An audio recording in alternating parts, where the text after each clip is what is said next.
year 2012, nag-landslide nga po yung school namin sa taas. So kaya po, napunta po kami dito, nakigamit po kami dito sa baba ng classroom. Hindi na rin po kami pinabalik doon kasi nga po, prone nga po siya sa landslide eh. Kahit baka po lumindol or lumakas yung ulan, pag landslide na naman po siya, nakakaawa po yung mga bata.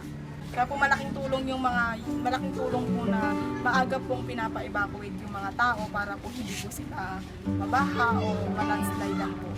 Sa ngayon po, dalawa po kami naging scholar ng Bataan na katutubo dito sa dinalupihan at wala po kaming binayaran kahit piso sa aming tuition fee dahil lahat po ng katutubo sa buong Bataan ay fully scholar po ni League of Aben tsaka po ni Nigeria. Salamat sa One Bataan.